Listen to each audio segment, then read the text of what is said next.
Praise the Lord. Welcome to AIM. I'm here today at the mini farm, guys, and I wanted to take you for a little walk around and also share with you how my husband and I quit our 9 to 5 jobs, 9 to 5, and moved to Ghana. So stay tuned. Okay. Hey, Joy.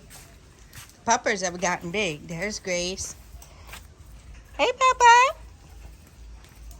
You're not a pop-pop. You're an old girl. This is our Dome and Mercy and Joy. Joy is our girl. Adome and Mercy are our boys. And you guys have seen Grace, but you haven't seen the pop-ups in a while. They're out today. The sun is not out, but we have had to separate Grace and the other two big dogs, Subine and Peace, because they fight. So they try to gang up on Gracie, and they beat her pretty well before. So she has a couple of scars. So now we keep them separate. The pups can go with any of them, but we keep her separate. Anyway, that's not what the video is about, but I wanted to show you guys around a bit of what's been going on here. Anyway, I'm gonna tell you how we quit our so-called 9 to 5 jobs, right? It wasn't really 9 to 5, but you know what I'm talking about when I say that. That is the typical term that we use for going to the workplace, right? Anyway, we bought this piece of land, which was actually 3 plots in the beginning. Joy! We bought the 3 plots, which included this plot, and this plot, and the plot straight back, right? The animals mini farm down there came at a later date. We tried to buy it in the beginning. They wouldn't allow us, so we added that on later when they finally allowed us, of course at a higher price. So we bought this land and we began to build the wall, the house, and we began to pool all our resources we could possibly get, right? Everything we could do, work overtime. My husband had worked 2 jobs anyway for 20 plus years. I had worked overtime, a lot of it, sometimes 80 hours a week. Yeah, and just different things that we did. Cut our budget quite a bit.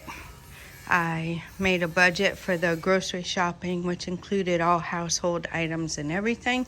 We cut out going to eat.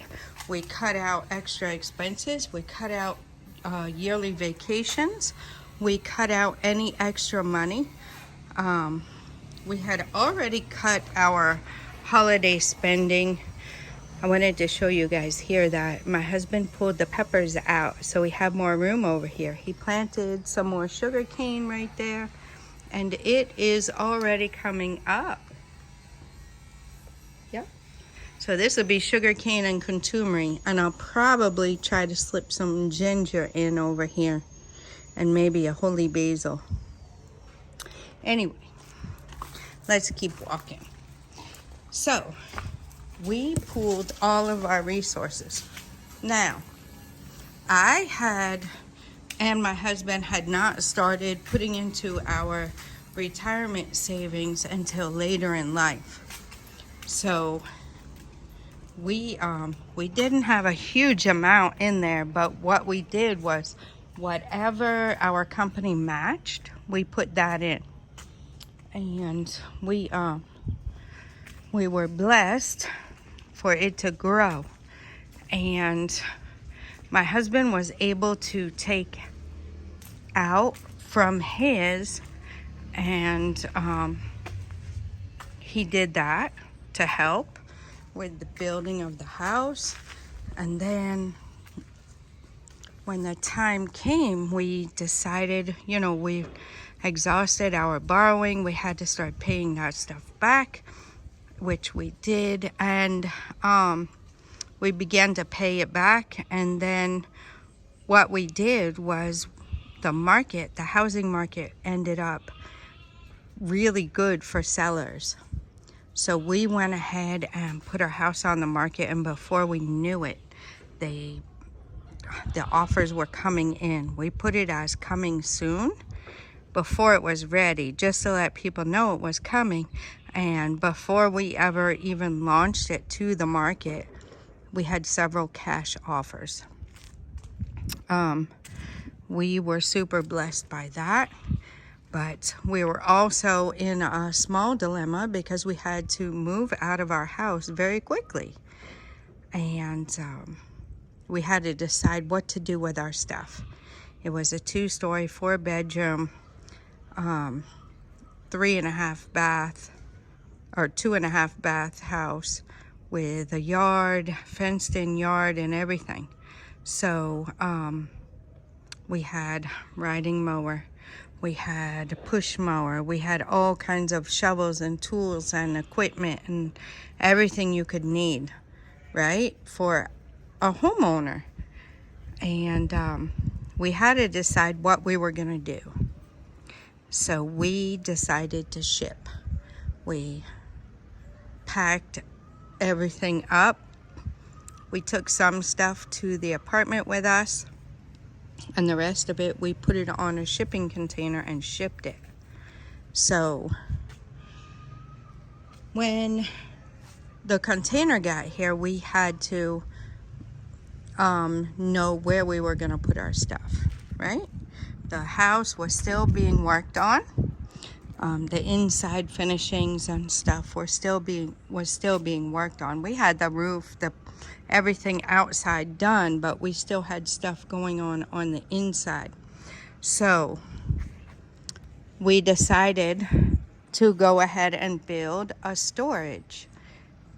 I said to my husband, why don't we build a outside storage, because we're gonna need it anyway. We don't have a garage, so we're gonna need somewhere to put all the stuff, right? Hence this. And as we built this, my husband said it's good that we build a store as well to attach to it. So there's a wall dividing it, but there's also provision for a store in case we want to sell anything out of there. It's access to the main road, and we are able to set up a store if we so choose. And we also, I told my husband I also wanted to make provision so that maybe when we got here we could build 2 rooms at the top for guest rooms or possible rental rooms for those who wanted to come and see how Ghana is, right? For friends, family, or those we screen and decide they could come and rent the room out. So that is what we did when we sold our house. And then the time came that we were able to purchase the other plot. So we got together money for that and purchased that, and then proceeded to have it walled in as well. And then we also had to make pillars and put gates in over here for access to it, so we could access it. So during that time, we were finishing everything up. Then the container came, and then they packed the things. You know, I had everything marked so they could know where everything would go, right? So they could know what would go in the house, what would go in the storage, and be able to put it where it needed to go. Yep, so that is what happened. And then we began to build the first structure here that had provision for pigs. And then we also had this end one built for some couple of chickens that were there. So you guys can check out the early mini farm days for that footage. But that is what we did, guys. And then we were working, finishing things up around here, getting things situated and everything, getting ourselves in order, building up a nest egg there for ourselves for when we came here for any unforeseen expenses. We were trying our very best to get everything completed before we came.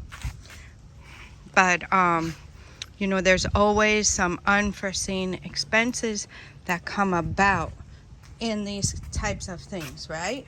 When you're moving and all of that. Even when you're moving, when we moved from the house to the apartment, there were some unforeseen expenses that came up.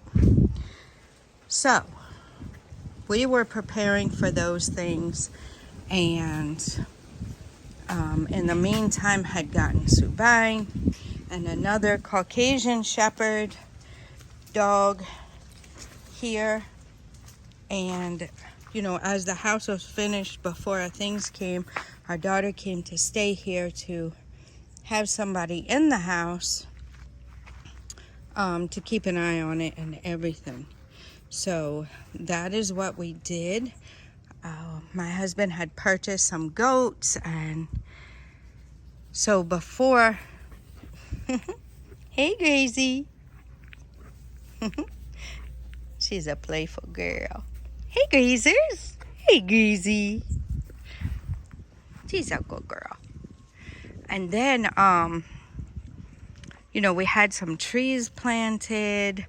We had, you know, made provisions for everything that we wanted here. The poly tank, everything that we could think of, we made provisions for. And then, like I said, we had saved some money so that we could, you know, do what we needed to do here and sustain ourselves until we could start getting an income. Guys, we're mid-50s, right? Mid-50s, just past mid-50s. And we are definitely not retirement age. I know a lot of you guys think that we came here to retire and draw our retirement. We did not.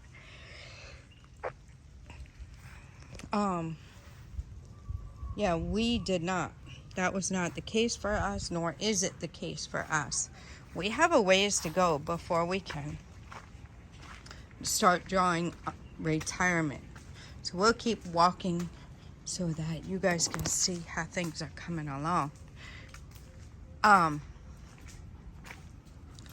So we wanted a little bit of a nest egg to be able to sustain ourselves till we could start making money here. In the meantime, wow, seems like so long ago. Okay, we were in the house still before, let's rewind, before we sold the house, COVID hit. And I was furloughed, and I got the opportunity to be able to take my 401 out. Now, we were already thinking about purchasing farmland, right? We were already inquiring about it, looking for some, and trying to see what we could do. So I was able to then take my retirement out without penalty. And that's exactly what I did. So that is how we were able to afford. We wanted like 25 acres of farmland, but then we ended up with 50. We didn't really want 50. They wanted us to take 50. And we were kind of on the fence about that. We did not want to put all of our money into land like that. But hindsight, we should have even gotten more. Yep, we should have even gotten more. But we pushed. I God made a way for me to be able to get my retirement out, and I took it all and we put it into the 50-acre farm, right? We planted coconut on the borders, we planted some plantain, and then we left it until we came here. So that is another way that we have made for us to be able to have an income, right? God's so good that we are just now, we've sold some plantain, we've sold some cassava. The corn has helped support us here at the farm, the mini farm here. And now the cocoa. Of course, we've put a lot of money into the farm, right? We put a lot of money into the farm. We did put money into some projects here around the house. We put money into a 4-room house at the farm. We put money into a new borehole and a gate at the back here. We put money into the animals that we purchased since we came. We put money into the poultry that we are growing our poultry business, right? And our protein sources are here. Yeah, we've put a lot of money down here renovating the pen, adding adding the ark, and adding the other structures. And we have put a lot of money into that. We have needed that, a lot of different things when we came that we didn't realize. We needed to buy step downs because the things we shipped were 110 and the power here is 220. So we didn't consider buying step downs, and then when we got here we realized we needed them. We have since started to work on some voltage stabilizers because of the power fluctuations. So we have begun working on that. But that is how we did it, guys. That is how we did it. We worked very, very hard. We saved. We cut out excess spending, right? We cut out going to eat. And we didn't mind because we had a goal, right? We had a goal. We had something we wanted to push and get this going for our future. Since we've came, there's been a lot of changes, a lot of improvements, a lot of different things that have gone on. We had purchased dogs, had some litters of pups, and sold all of them except 3. And yeah, so that is what we've been doing. And now we've been selling eggs. We've been selling eggs. That's Missy over there. Where is she? Oh, that's a dome. A dome. He's a good boy. He was just pushing on that chair, guys. There he is. He's a good boy. So that is a little bit of our story, guys, that I wanted to share with you. That is how we were able to do it. Now, a lot of you assume we're retired. We aren't. We're not retired, guys. Even if we wanted to draw something at 62, there's no guarantee for that, right? There's no guarantee. And our 401k plan is here. It's invested here where we're growing our food. We're raising our protein sources, right? And we have invested in poultry business. And we're little by little, we are doing what we can to sustain ourselves here. We're helping you guys. We're doing different things, right? we're helping you guys go further faster. We're overseeing projects for people. We're being trustworthy eyes and ears, and being able to guide you guys or go and check out your projects and tell you how they're coming along, right? So these are the things that we have been doing that have enabled us to quit our jobs. Now, could we have downsized, cut out costs, and quit our jobs there in the States? I think we probably could have, but I don't know how we would have an income, right? It would depend where you were able to go and how you were able to make an income, right? So the main thing is that we have invested here, and we are now able to sell cocoa. We are now able to sell eggs, not to the level that can totally sustain us yet, but after 2 years we are beginning to get to the point.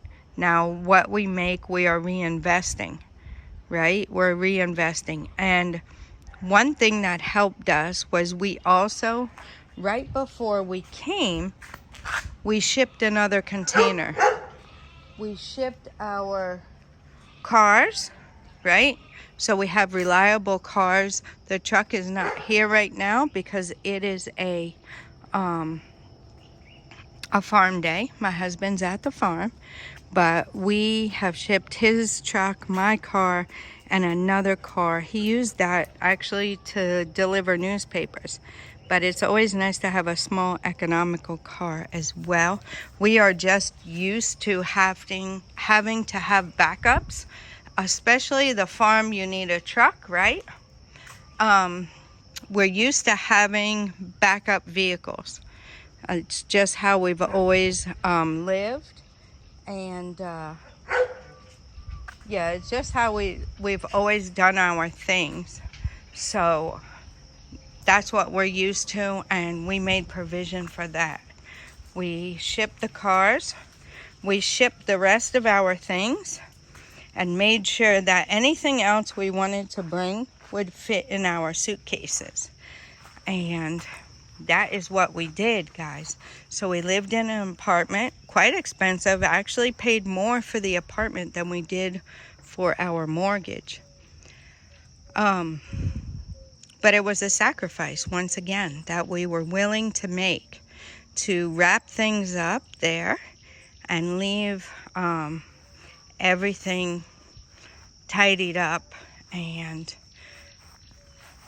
we have been able to make the transition. We shipped our other container. It was actually another 1 container and a quarter. And yeah, we were able to do that. And in that 1 1/4 containers was contained 4 cars. So the truck, my car, the little car here, and 1 other car that was shipped. Or actually the other car I think was shipped on the first container. So out of the 2 1/4 containers, we did ship 4 of our cars. 1 was for Uber business here for our son, and the rest of them were for us, for our businesses we're doing and personal use. And then the rest of the household items and things, we had also bought a lot of soaps, and not that you can't get that stuff here, you can get it here, but while we were there waiting for our transition, we were purchasing things that would help us as we came, right? So it's 6 of one, half a dozen of the other, right? You could save that money and come here and purchase the things, but we were shipping a container anyway and wanted to make sure that We packed it well, and it was our decision to go ahead and purchase items that we used. Laundry soap, regular soap, shampoo, conditioner, deodorant, any non-perishables, rice. We packed a lot of rice. That rice lasted us, I would say, a year and a half, right? And we also packed a lot of rice to give to family members and such. We just packed a lot of stuff that would make the transition a bit easier, where we wouldn't have to go and start finding and purchasing things right away. So, I mean, our fresh fruits and vegetables and meats, and that was a different story, but all of our non-perishables, toilet paper, paper towels, tissues, we bought all of our things that we would need, right? And shipped them. So that was our journey, guys.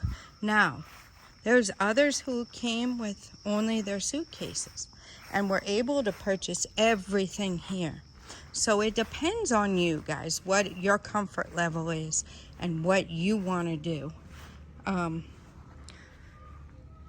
I do not regret it. There were some things that didn't need to ship, still sitting around in a box that we haven't even touched, right? And some things that I really wanted to use, but due to the dogs, I'm not able to, such as the lights, the garden lights and stuff like that, the solar lights that I wanted to use, but they chew it. So there's certain things that if I could change it, I would have not shipped, and other things that I should have shipped more of or something, right? My husband had electric toothbrush, so the brush heads, we didn't ship extra of those. I think we did, but I don't know what happened. I think a box got missing somewhere.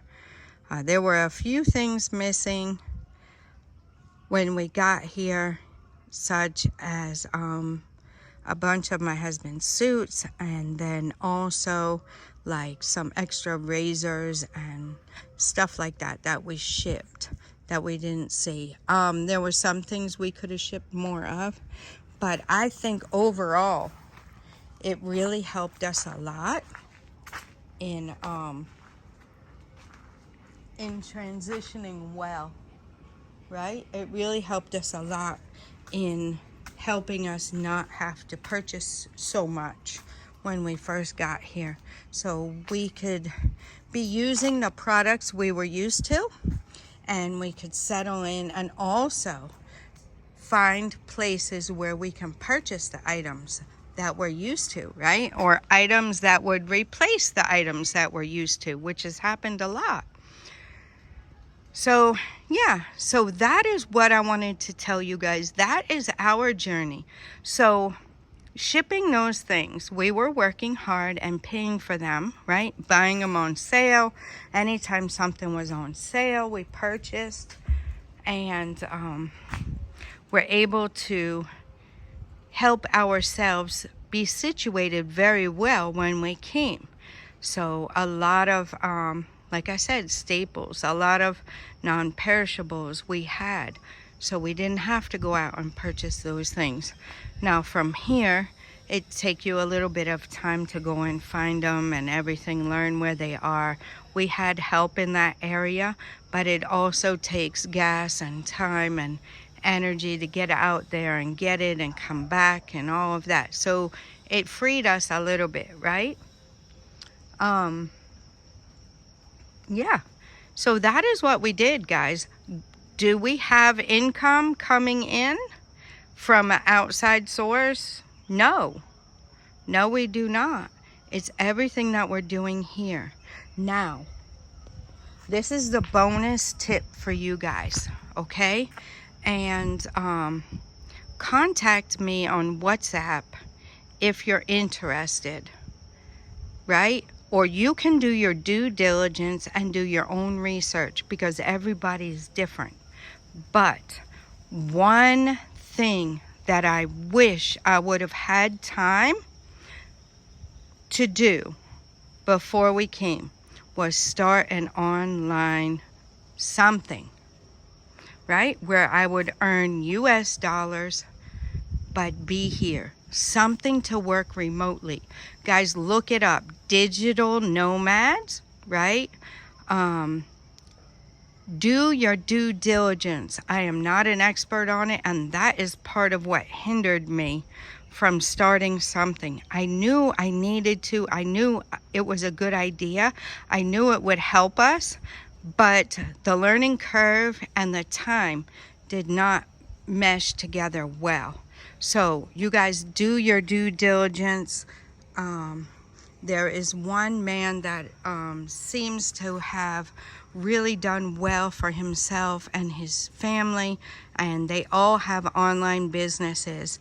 And if you guys are interested, let me know, and I will just contact me on WhatsApp. Send me a message that you're interested in online, and I will connect you to his website or his channel or whatever. And if not, you guys, there's a lot of information on YouTube about it. You can look it up. You could probably take a course, right? Do something. Find a skill you can do and begin to do it online where you are. I'm talking to my people in the States mostly, but anywhere you are. This man moved from UK, right?